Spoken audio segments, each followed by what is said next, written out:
അറിഞ്ഞപ്പോഴത്തേക്ക് അർജുനൻ പറഞ്ഞു, വേണ്ട, നമുക്ക് ഈ പരിപാടിക്കൊന്നും പോകണ്ട, വേറെ ഏതെങ്കിലും പണിക്ക് പോയി ജീവിക്കാം എന്ന് പറഞ്ഞു. അപ്പം ശ്രീകൃഷ്ണൻ നല്ല പച്ചത്തെറി വിളിച്ചു. ശ്രീകൃഷ്ണൻ അന്നേരം വിളിച്ച പച്ചത്തെറിയുടെ സംസ്കൃതത്തിലെ പേരാണ് ഭഗവത്ഗീത. ഹരി ഓം. എല്ലാവർക്കും എൻ്റെ വിനീത പ്രണാമം. കഴിഞ്ഞ ദിവസം ടോമി സെബാസ്റ്റ്യൻ എന്നൊരാൾ ഭഗവത്ഗീതയും ഭഗവാൻ ശ്രീകൃഷ്ണനെയൊക്കെ പരിഹസിച്ചുകൊണ്ട് അപഹാസ്യമാകുന്ന രൂപത്തിൽ ഒരു വീഡിയോ പ്രസൻറ്റ് ചെയ്യണ്ടായി. അപ്പം അതിൽ ഭഗവത്ഗീതയെക്കുറിച്ചും മഹാഭാരതത്തെക്കുറിച്ചും ഭഗവാൻ ശ്രീകൃഷ്ണനെയൊക്കെക്കുറിച്ച് അദ്ദേഹം വളരെ കളിയാക്കുന്ന വിധത്തിൽ വളരെ നിന്ദ്യമായിട്ട് അവതരിപ്പിച്ച ആ അവതരണത്തിനെതിരെ ഞാനൊരു വീഡിയോ പോസ്റ്റ് ചെയ്യുണ്ടായി. ഇപ്പം എന്നോട് ഈ ടോമി സെബാസ്റ്റ്യൻ എന്നൊരു വ്യക്തി ഒരു ക്രിസ്ത്യൻ ഫാദറാണ് എന്നാണ് അറിയിച്ചിരുന്നത്. പക്ഷെ അത് തെറ്റാണെന്ന് പിന്നീട് മനസ്സിലായി. പുരോഹിതന്മാരെ ആരെയും മനസാവാച വേദനിപ്പിക്കാനല്ല അദ്ദേഹം ഒരു ക്രിസ്ത്യൻ ഫാദറാണെന്ന് പറഞ്ഞത്. എനിക്ക് കിട്ടിയ ഒരു ഇൻഫർമേഷൻ്റെ അടിസ്ഥാനത്തിലായിരുന്നു. പിന്നീട് അദ്ദേഹത്തിൻ്റെ വേഷധാരണമൊക്കെ കണ്ടപ്പോൾ അത് ശരിയാണെന്ന് ഒരു ധാരണ തോന്നി. അത് തെറ്റാണെന്ന് പിന്നീട് മനസ്സിലായി.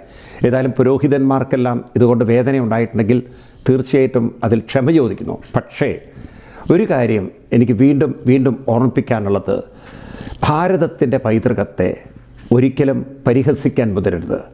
കാരണം ഭഗവത്ഗീത പോലുള്ള ഗ്രന്ഥങ്ങൾ മാനവരാശിക്കെന്നും പ്രചോദനവും ഊർജവും ഉത്സാഹവും കൊടുത്ത കൃതികളാണ്. ഓരോ മനുഷ്യൻ്റെ ഉള്ളിലും കഴിവുകളുണ്ടെന്നും ശക്തിയുണ്ടെന്നും അതെങ്ങനെയാണ് വാർത്തെടുക്കേണ്ടതെന്ന് വഴി കാണിക്കുന്ന ഭഗവത്ഗീത, അതുകൊണ്ടാണത് ലോകോത്തര മാനേജ്മെൻറ്റ് കൃതിയായിട്ട് ഇന്നും അത് ആദരിക്കപ്പെടുന്നത്, അംഗീകരിക്കപ്പെട്ടുള്ളത്. അതേപോലെ ഭഗവത്ഗീത നമ്മളെ ഓർമ്മിപ്പിക്കുന്നത് കഴിവും ശക്തിയും ഉള്ളവർക്ക് മാത്രമേ ഒരു സമൂഹത്തെ ഉയർത്താൻ പറ്റുള്ളൂ. സർവഭൂതഹിതേ രഥ, സർവഭൂതങ്ങളോടും ഹിതം കാണിക്കാൻ സാധിക്കുകയുള്ളൂ. കഴിവും ശക്തിയും ഇല്ലാത്തവരാണ്, ദുർബലരാണ്, മറ്റുള്ളവരെ പരിഹസിക്കുകയും തരം താഴ്ത്തുകയും അതുപോലെ തന്നെ തളർത്തുകയും ചെയ്യുന്നവർ. അത്തരം ആളുകളായിത്തീരാതെ കരുത്തുള്ള കഴിവുകളുള്ള വ്യക്തികളായിട്ട് മാറണം. സമൂഹത്തെ കൈപിടിച്ചുയർത്തണം. മൂന്നാമത് ഭഗവത്ഗീത ഓർമ്മിപ്പിക്കുന്നു, അങ്ങനെയുള്ളൊരു വിശാല മനസ്സുള്ളവർക്ക് അദ്വേഷ്ട സർവഭൂതാനം, സർവഭൂതങ്ങളോടും ദയ കാണിക്കാൻ സാധിക്കുകയുള്ളൂ. അപ്പം മനുഷ്യൻ്റെ മനസ്സിൽ ദൈവീകമായ ഗുണങ്ങളെ വാർത്തെടുത്ത് മാനവനെ മാധവനാക്കുന്ന കലയാണ് ഭഗവത്ഗീതയുടെ സന്ദേശം. അതുകൊണ്ട് ഇത്തരം കൃതികളെ പരിഹസിച്ച് നിന്ദിച്ച് സ്വയം അപഹാസ്യരായി മാറരുത്. സ്വന്തം മാതൃ സംസ്കാരത്തെ നിന്ദിക്കുന്നത് മാതൃത്വത്തിനെ നിന്ദിക്കുന്നതിന് തുല്യമാണ്, മറക്കരുത്.